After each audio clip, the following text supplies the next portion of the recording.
tergantung dari usia juga. Tergantung dari usia. Kecil, Rata-rata biasanya kasus itu pada usia berapa atau ada spesifikasi umurnya nggak sih? Kalau yang sering kita lakukan biasanya di bawah setahun tuh banyak. Banyak ya di bawah setahun ya. Kadang pada usia 1 bulan, kalau 1 bulan ada tergantung indikasinya. Tapi setiap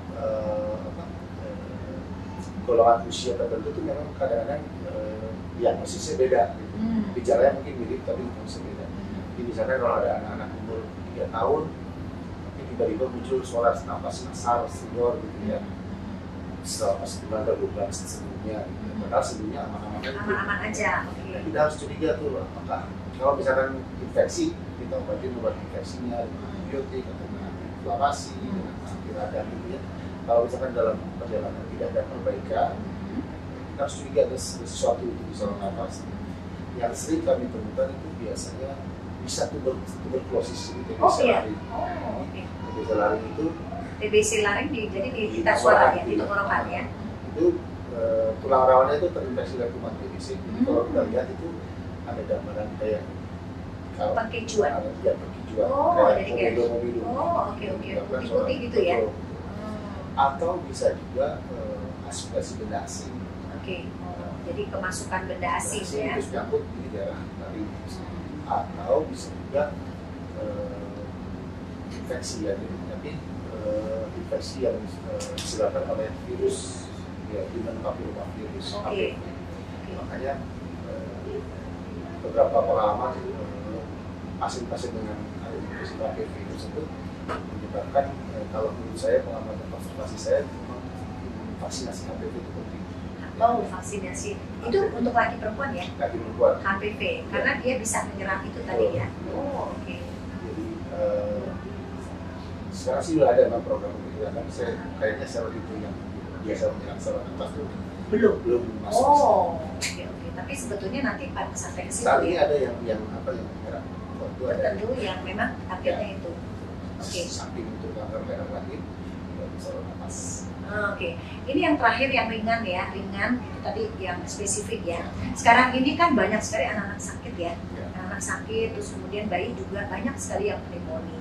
Nah, Dokter Rifan sebagai dokter anak konsultan paru, bagaimana melihat ini? Artinya gini, tadi kita ketemu anak umur 5 bulan, dulu kan jarang ya pneumonia radang paru itu jarang gitu ya. Apakah ada hubungannya dengan polutan yang sekarang sedang ramai dibicarakan, atau memang karena virus yang beredar itu saat ini lagi banyak-banyaknya virus tertentu sehingga banyak anak itu kayaknya kamar kita itu banyak sekali terpenuhi dengan batuk pilek yang memang akhirnya dirawat dan ada yang dan itu sebetulnya dulu-dulu agak jarang, tapi beberapa bulan terakhir ini lumayan tinggi. Dokter Rifan mungkin punya pandangan dan pesan pada orang tua gitu, silakan. Ya, jadi memang kalau pengaruh polusi yang di udara di lingkungan itu biasanya sih nggak terlalu besar pengaruhnya, karena toh anak-anak bayi ini nggak banyak main keluar. Justru yang jadi perhatian kita yang harus kita adalah polutan domestik. Itu dari Indonesia juga penelitiannya banyak tuh. Jadi kalau negara-negara yang sedang berkembang itu kan masih pakai kompor bakar. Kalau di parlemen yang sudah modern kan tetap walaupun pakai kitchen hood segala macam, tapi tetap tuh aroma tuh bisa pada saat masak. Lalu yang paling penting rokok. Rokok ya. Rokok tapi bukan hanya rokok yang semua jenis rokok ya. Ya, rokok yang elektrik itu seperti itu. Juga ya. Bisa. Karena walaupun dia sensasinya tidak kacang, harum gitu ya.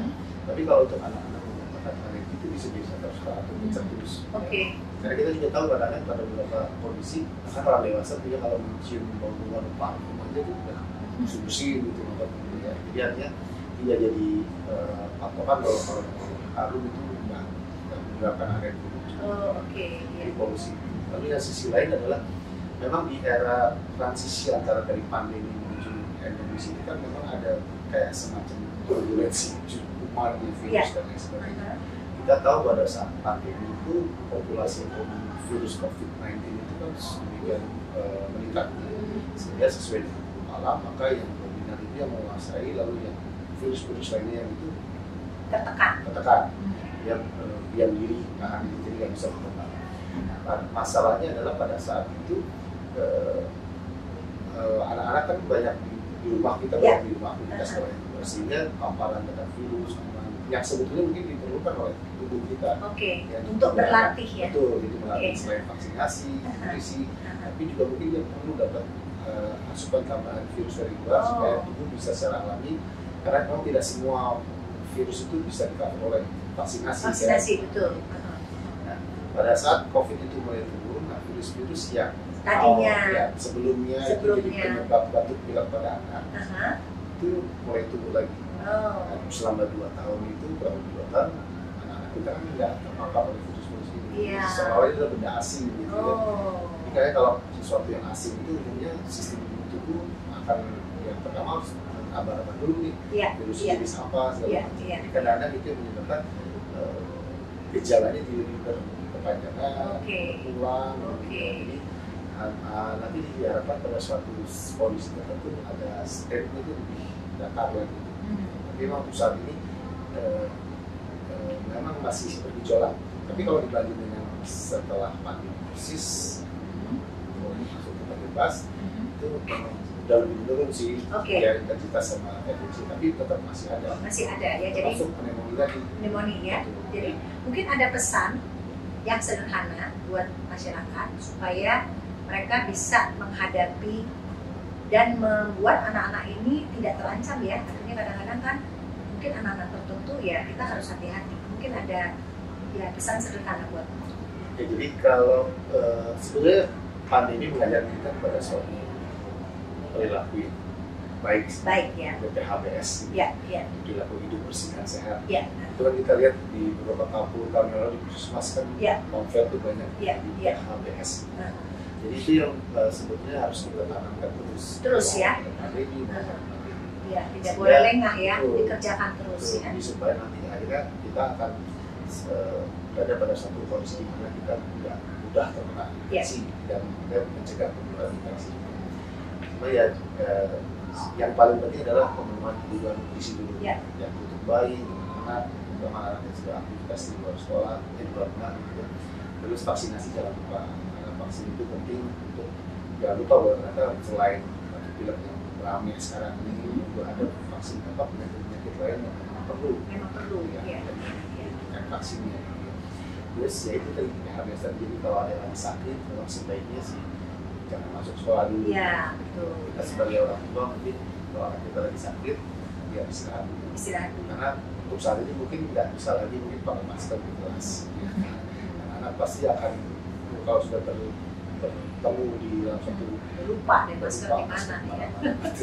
Kadang-kadang pada anak-anak yang alergi pemakaian masker yang mungkin lebih dari 2 jam, masker kan sudah membuat alergi ya. Bisa lagi. Makanya karena pada beberapa pasien yang punya kondisi seperti itu, saya sarankan sih dibawakan lebih dari 1-2 lah di sekolah. Jadi kalau udah mulai enak diganti yang baru. Itu hal-hal sederhana yang harus dilakukan, tidur bersih, kemudian kalau sudah sakit istirahat, kemudian polutan domestik terutama rokok ya, itu juga harus diperhatikan ya, di samping makanan, tidur cukup gitu ya mungkin ya. Terima kasih Dr. Rifan, sudah lama ditunggu dan mudah-mudahan ini membantu.